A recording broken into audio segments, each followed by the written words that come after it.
नमस्कार। अच्छा, कभी सोचा है कि हमारी आंखें माँ जैसी क्यों हैं पर बाल पापा जैसे? ये जो हेरिडिटी और जेनेटिक्स का पूरा खेल है, ये आखिर चलता कैसे है?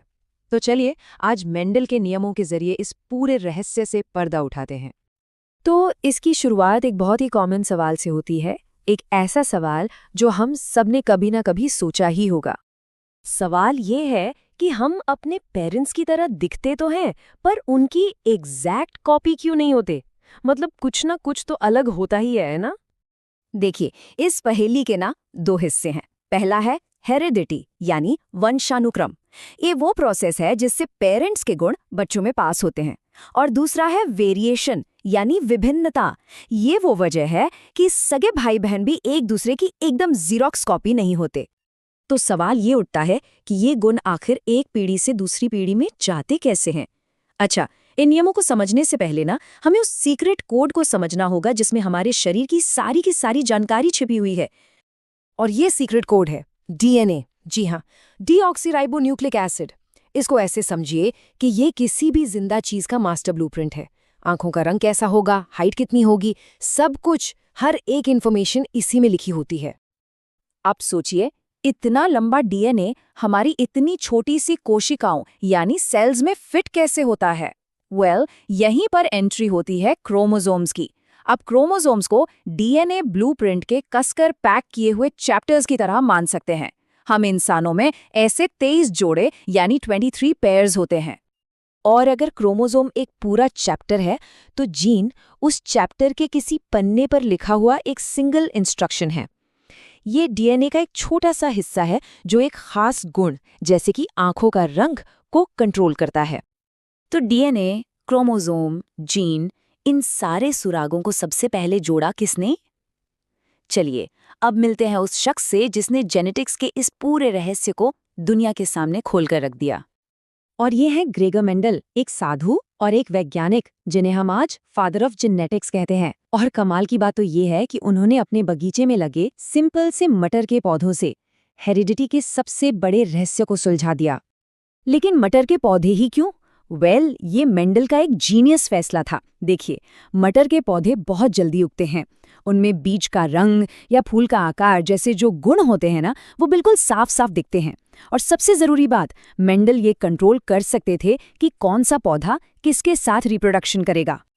तो अपने इन्हीं एक्सपेरिमेंट्स के बेस पर मेंडल ने 3 फंडामेंटल नियम दिए। 3 ऐसे नियम जो आज भी जेनेटिक्स की नींव माने जाते हैं।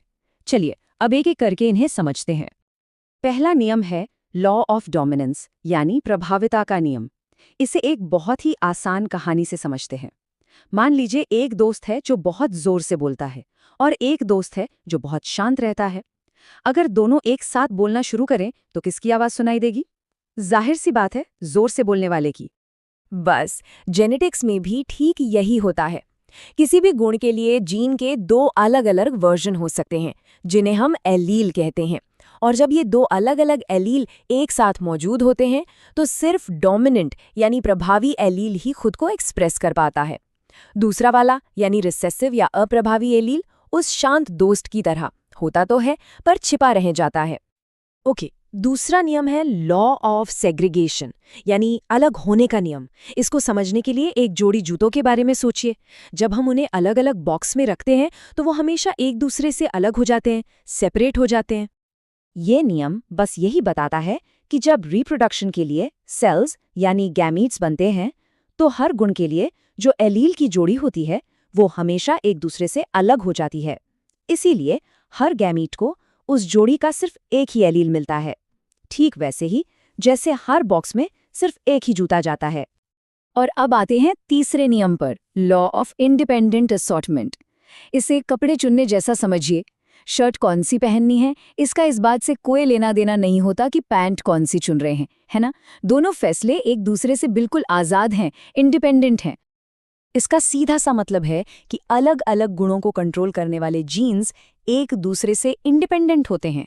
जैसे बीज के रंग वाले जीन का इस बात पर कोई असर नहीं होता कि बीज का आकार कैसा होगा।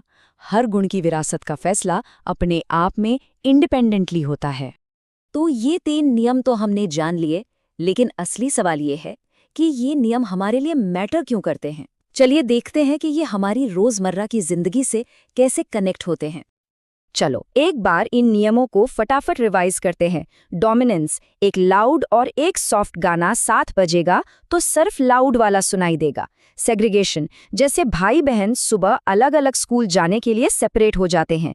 और इंडिपेंडेंट असॉर्टमेंट, किसी भी जूते को किसी भी मोजे के साथ पहन लेना, क्योंकि वो एक दूसरे पर डिपेंड नहीं करते। तो देखा जाए तो यही वो 3 सिंपल से नियम हैं जो उस पहले सवाल का जवाब देते हैं जिससे हमने ये पूरी बात शुरू की थी। यही नियम बताते हैं कि हम अपने पेरेंट्स जैसे दिखते तो हैं, पर उनकी एग्जैक्ट कॉपी क्यों नहीं होते। मेंडल ने हमें विरासत में मिले गुणों के नियम तो बता दिए, लेकिन उन स्किल्स और आदतों का क्या जो हम अपनी जिंदगी में सीखते हैं? यानी कि नेचर कहाँ खत्म होता है और नर्चर कहाँ से शुरू होता है? ये एक ऐसा सवाल है जो आज भी हमें सोचने पर मजबूर करता है।